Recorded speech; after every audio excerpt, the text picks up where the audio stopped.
Donc après les familles de vecteurs, nous allons maintenant étudier les sous-espaces vectoriels en dimension finie.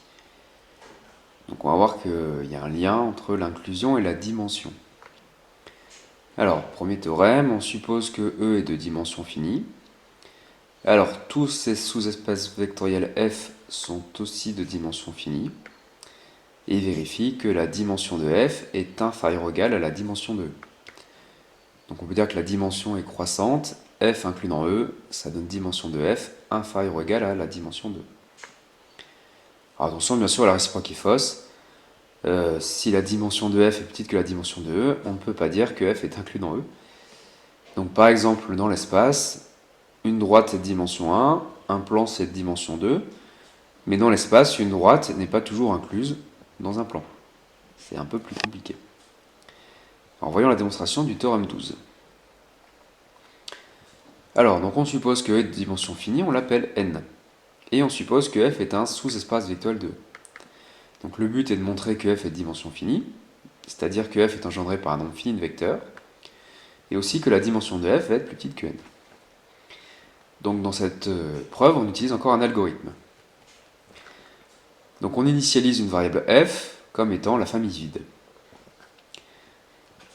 Alors, cette famille engendre la famille nulle qui est incluse dans F.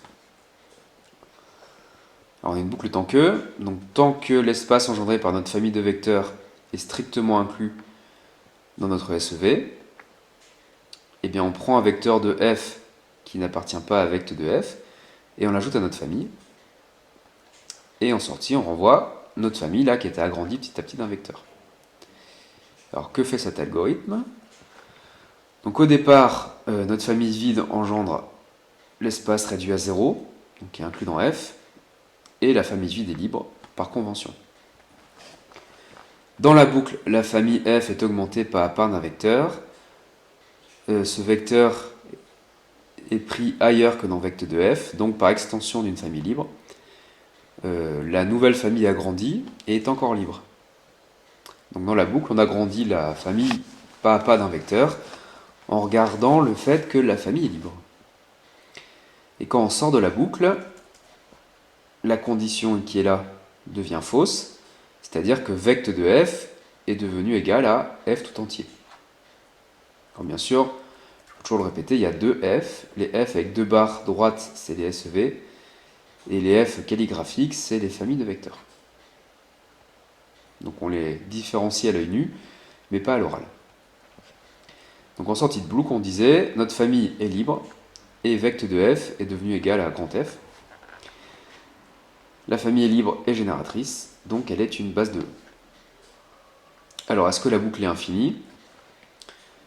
Ce n'est pas possible, puisque notre famille F qui est libre dans l'ensemble grand F est aussi libre dans grand E, puisque F est inclus dans E.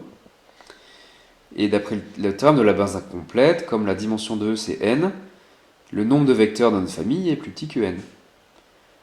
Donc on part au début de la famille vide, et au maximum on peut lui ajouter que n vecteurs. N est la dimension de E, c'était fixé au départ. Donc la boucle ne peut tourner qu'une fois, donc notre algorithme va toujours se terminer. Donc on a montré que F admet toujours une base et que cette base a au plus n vecteurs. Donc F est de dimension finie puisqu'il est engendré par un nombre fini de vecteurs. Et ensuite la dimension de F, c'est le nombre d'éléments de notre base ici. Et d'après la phrase qui est là, c'est inférieur ou égal à n, qui est la dimension de E. Donc on a bien démontré les deux points du théorème.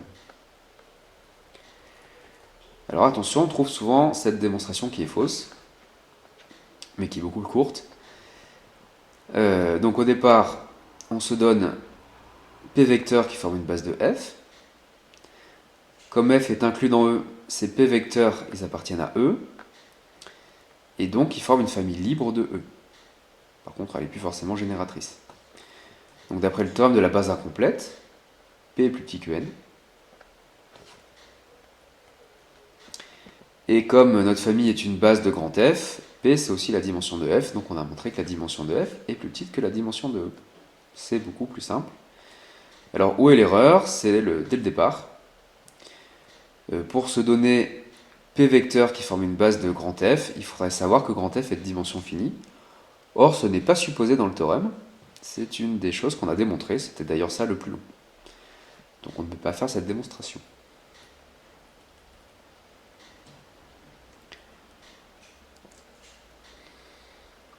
Là, alors on en déduit un résultat important. Donc si E est de dimension finie et si F est un sous-espace vectoriel de même dimension que E, alors F est égal à E. Alors comment on va utiliser ça? Normalement, pour montrer que E égale F, on fait par double inclusion. F incluant E et E incluant F. Et bien dans ce chapitre, on aura F incluant E quand on aura montré que F est un SEV. On fait une inclusion. Et au lieu de faire l'inclusion dans l'autre sens, qu'on ne saura souvent pas du tout faire, il suffira de dire qu'ils ont la même dimension pour dire que les ensembles sont égaux. Donc là aussi c'est très très important. On va être dispensé de la double inclusion grâce à cet argument de dimension. Donc voyons la démonstration. Donc on se donne F un sous-espace vectoriel de E de même dimension. Donc si on étudie la démonstration du dessus, la démonstration du dessus donc, a permis de construire une base de grand F. Cette famille était libre dans E, et on avait toutes ces formules-là, à partir d'ici. Et dans ce théorème, on a rajouté l'hypothèse que la dimension de F, c'est la dimension de E. Donc cette fois, on est pris en sandwich à gauche et à droite par la dimension de E. Donc là, le signe plus petit ou égal peut être remplacé par égal. Et donc le cardinal de F, c'est la dimension de E. Et comme on a dit que F était libre, elle est libre maximale, d'après le théorème de la base incomplète, F est une base de E. Mais donc F est une base de E, ce qu'on vient de dire. F est une base de grand F, c'était l'hypothèse de départ. Donc si c'est une base, c'est une famille génératrice. Donc l'espace engendré par F, c'est grand E, et c'est aussi grand F. Donc par transitivité, grand E égale grand F. Et le résultat est démontré. Donc ceci finit le paragraphe. Alors ceci permet de donner à peu près à quoi ressemblent les sous-espaces vectoriels de E sur des cas simples. Donc si on prend E égale R carré, le plan, donc il y a les sous-espaces de dimension 0, il n'y en a qu'un, c'est le vecteur nul. Les sous-espaces de dimension 1, ce sont les droites, là il y en a une infinité. Et un espace de dimension 2, donc un plan inclus dans R carré, là d'après le corollaire 13, c'est R carré. Bon, on s'en douter, le seul plan inclus dans un plan, c'est le plan lui-même. Alors si on fait le même raisonnement dans l'espace R cube, donc il n'y a qu'un seul espace de dimension 0, c'est le vecteur nul.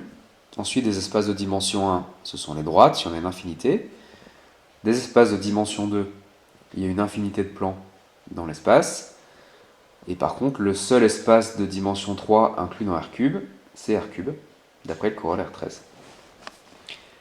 Donc on voit que cette idée de ne pas faire par double inclusion, c'est qu'on dit à un moment qu'il y a une inclusion qui est vraie, et qu'ensuite il n'y a plus de place pour que les ensembles ne soient pas égaux.